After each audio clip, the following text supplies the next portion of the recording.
नमस्कार। नारद संचार सकारात्मक सुर्खियों में आपका हार्दिक स्वागत है। हिंदू कैलेंडर के अनुसार आज अश्विनी कृष्ण की सप्तमी है, बुधवार है, विक्रम संवत 2077। मुस्लिम कैलेंडर के अनुसार मुहर्रम की 20वीं तारीख है और हिजरी 1442।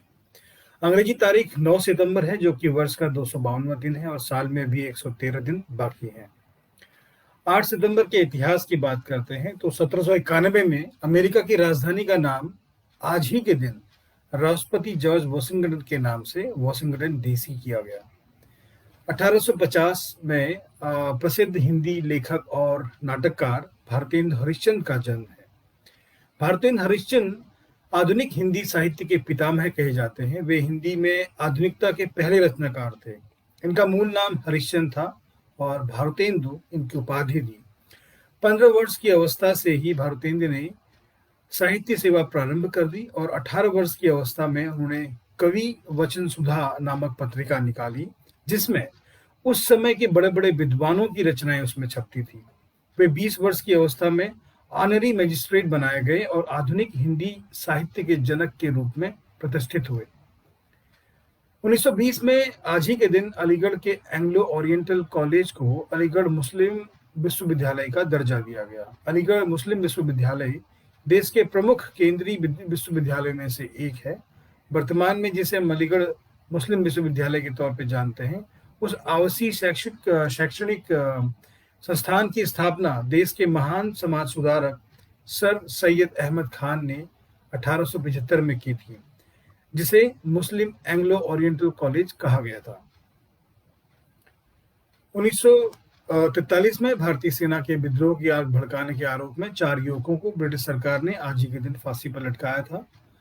और 1945 में पहले कंप्यूटर बग की खोज की गई थी। आज ही के दिन किसी भी कंप्यूटर प्रोग्राम या प्रणाली में एक ऐसी त्रुटि होती है, ऐसी गलती होती है या विफलता होती है या ऐसा कोई फॉल्ट होता है जिसको वर्णित करने का जो इस्तेमाल किया जाने वाला शब्द है वो है बग, कंप्यूटर बग। दरअसल इसके अनपेक्षित तरीके से व्यवहार करने के कारण ज्यादातर बग लोगों द्वारा किसी प्रोग्राम के स्रोत कोड या इसके डिजाइन में की गई गलतियों और त्रुटियों की वजह से उत्पन्न होते हैं और कुछ गलत कोड बनाने वाले कंपाइलरों के कारण भी पैदा होते हैं। एक ऐसा प्रोग्राम जिसमें बड़ी संख्या में बग पाए जाते हैं। 1974 में कैप्टन विक्रम बत्रा का जन्म आज ही के दिन हुआ। कारगिल युद्ध में शहीद भारत मां के इस वीर सपूत को मरणोपरांत परमवीर चक्र से नवाजा गया। विज्ञान विषय में स्नातक करने के बाद विक्रम का चयन सीडीएस के जरिए सेना में हो गया था।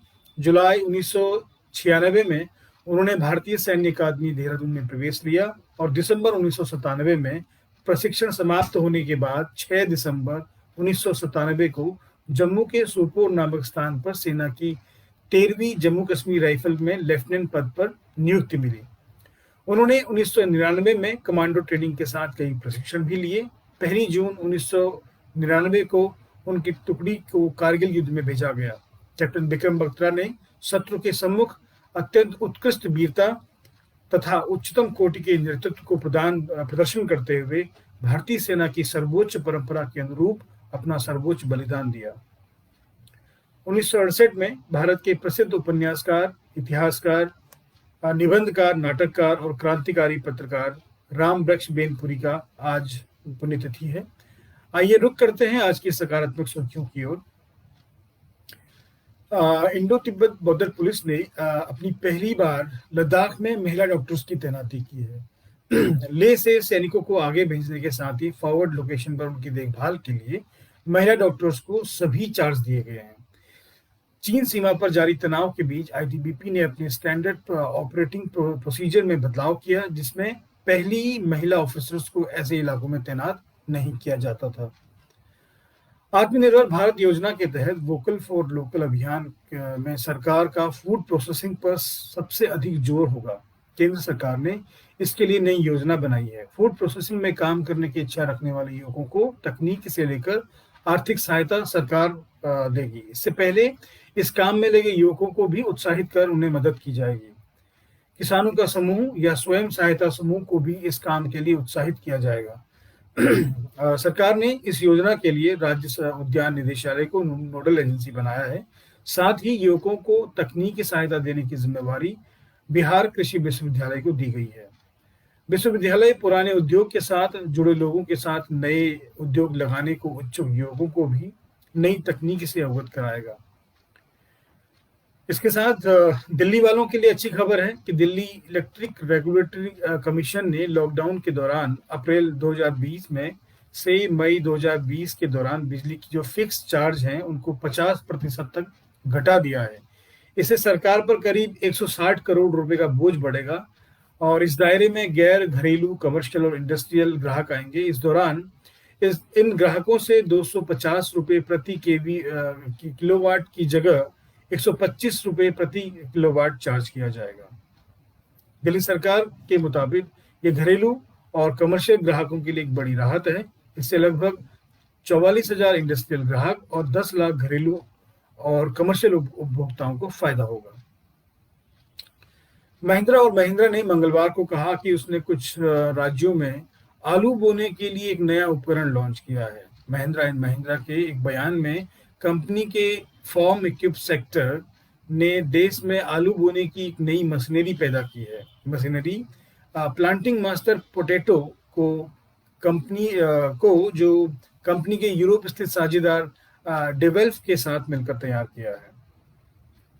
प्रधानमंत्री नरेंद्र मोदी बुधवार को यानी आज मध्य प्रदेश के स्ट्रीट वेंडर्स के साथ स्वनिधि संवाद करने वाले हैं। कोविड-19 महामारी के दौरान प्रभावित रेहड़ी वालों को फिर से रोजगार से जोड़ने और केंद्र सरकार ने प्रधानमंत्री स्वनिधि योजना की शुरुआत की है। स्वनिधि योजना को लेकर पीएम ने ट्वीट कर मध्य प्रदेश की सरकार की भी तारीफ की है। प्रधानमंत्री नरेंद्र मोदी ने मंगलवार को कहा कि हर अंतर्राष्ट्रीय मंच पर भारत की उपस्थिति मजबूत हुई है। ऐसे में भारतीय मीडिया को भी ग्लोबल होने की जरूरत है। जयपुर में जवाहरलाल नेहरू मार्ग पर स्थित एक मीडिया संस्थान के कार्यक्रम में पीएम मोदी ने कहा कि मीडिया द्वारा सरकार की आलोचना स्वाभाविक है और इससे लोकतंत्र मजबूत होता है। मोदी ने कोरोना वायरस महामारी को लेकर जागरूकता फैलाने के लिए मीडिया की सराहना करते हुए इसे अभूतपूर्व बताया है। टेक्नोलॉजी कंपनी गूगल के कर्मचारियों को अब हफ्ते में 3 दिन का वीकली ऑफ मिलेगा। जी हाँ, कंपनी ने अपने दुनिया भर के कर्मचारियों को सप्ताह में सिर्फ 4 दिन काम करने को कहा है। 3 दिन वीकली ऑफ देने की घोषणा करी है, यानी कि अब दुनिया भर में कार्यरत सभी कर्मचारियों को शुक्रवार से लेकर रविवार तक ऑफ मिलेगा। सोमवार से गुरुवार तक आपको काम करना पड़ेगा। बता दें कि कंपनी ने यह फैसला कोरोना वायरस के चलते लिया है। हमारे सकारात्मक संवाद पहल के संदर्भ में आपके सुझाव या सलाह अपेक्षित हैं। अधिक से अधिक लोगों तक पहुंचने में आप अपना योगदान कर सकते हैं ताकि सभी के दिन और जीवन में सकारात्मकता का संचार रहे। सकारात्मक सुर्खियों से जुड़े रहने के लिए आप हमारी वेबसाइट naradsanchar.com पर भी जा सकते हैं। आप स्वस्थ रहें, मस्त रहें, आपका दिन शुभ हो। नमस्कार।